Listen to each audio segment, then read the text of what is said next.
much as we do. Everything that we eat, whatever our body doesn't use, is stored, and it's stored as fat. When we take in too much sugar or too much starch, and our body doesn't need it, it gets into our circulation, and it doesn't get into the cells where it belongs, and that's what causes the problems with diabetes.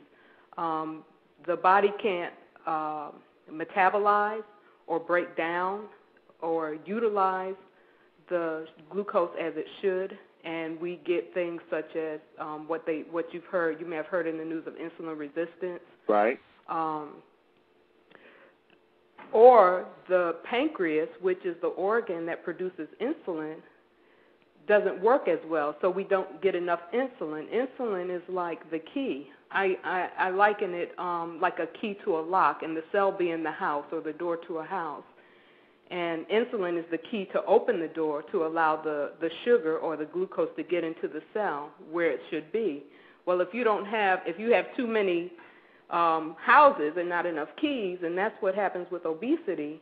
That's an excellent example. You can't get the sugar to where it belongs, or if you don't have enough insulin, you don't have enough keys to open the lock, or with insulin resistance or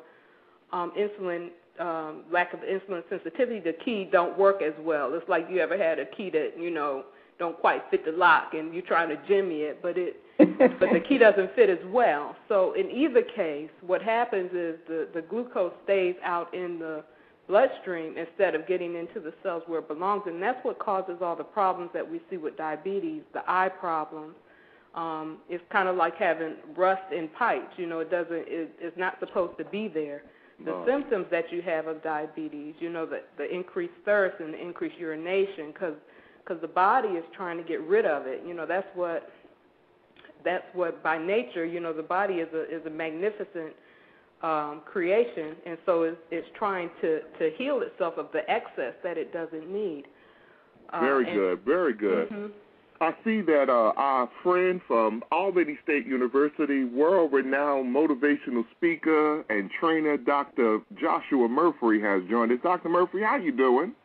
Just fine, my friend Marcus. I was enjoying the conversation from Doc. It was beautiful. I love the explanation. So how you all doing today? We're fine. Okay, great. Good to have you on. Dr. Murfree, it says on my research that in America, 65% of Americans are overweight, and while 30% are considered obese, it says that the percentage of African-American women is said to be overweight by 70%, while 50% are considered obese. Why do you think that so many people are just obese and overweight in 2008? What's going on with us? Well, people eat, and they eat a lot.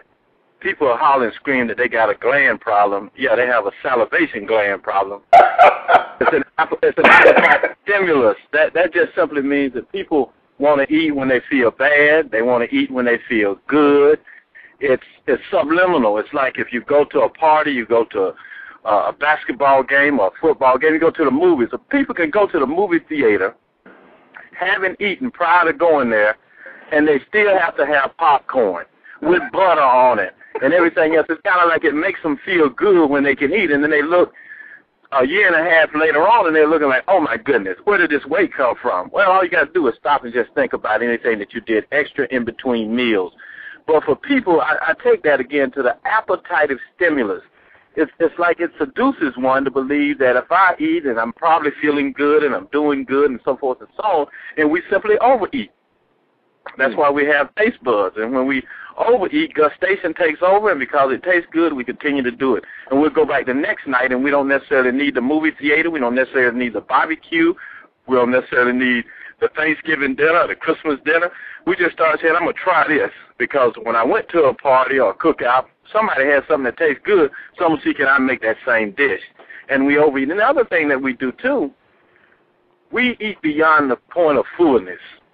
Sometimes people say, I want to eat, because our parents many years ago, some of y'all used to get spankings for not eating all your food. Right.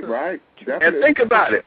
People now, you look at your plate, man, I'm going to clean my plate. Some people pick the plate up and lick it. And it's like when you get full, you need to quit. Now, not being a physician, there's a part of the brain called the lateral medial hypothalamus. Uh-huh. That part of the brain says that you've had enough. When people eat beyond that, the lateral medial hypothalamus is saying to people, now, wait a minute. You've overeaten, and I told you that you were full.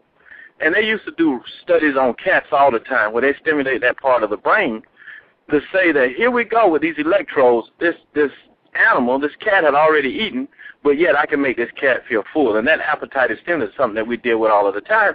The point you made early on is emotion. Mm-hmm. I want to deal with my emotion, and instead some people might not drink.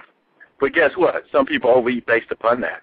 Okay, very, very good, very good. So is the problem, doctors, is the problem that we overindulge? Is overindulgence the enemy?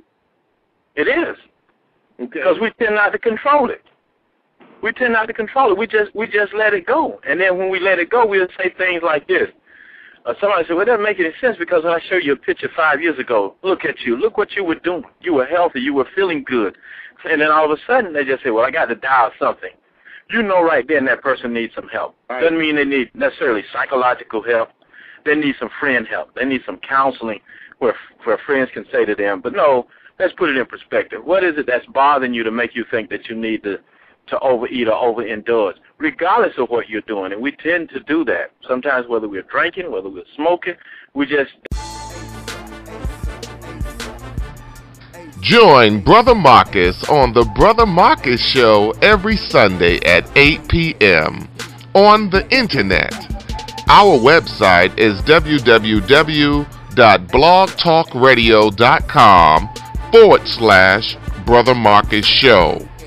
That's www.blogtalkradio.com/Brother Marcus Show.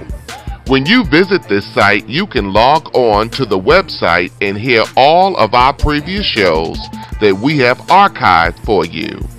The Brother Marcus Show is a national and international show that is open to all guests and callers regardless of race, creed, class, color, or religious affiliation. Week after week, we have discussions about what's going on in this country and in this society. Mark our shows as one of your favorites.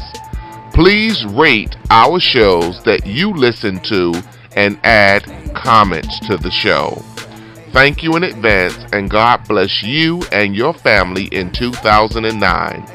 For further information, please call Brother Marcus Studios at 404-542-3808. That's 404-542-3808. Our website again is www.blogtalkradio.com/Brother Marcus Show. Thank you again and bless you all.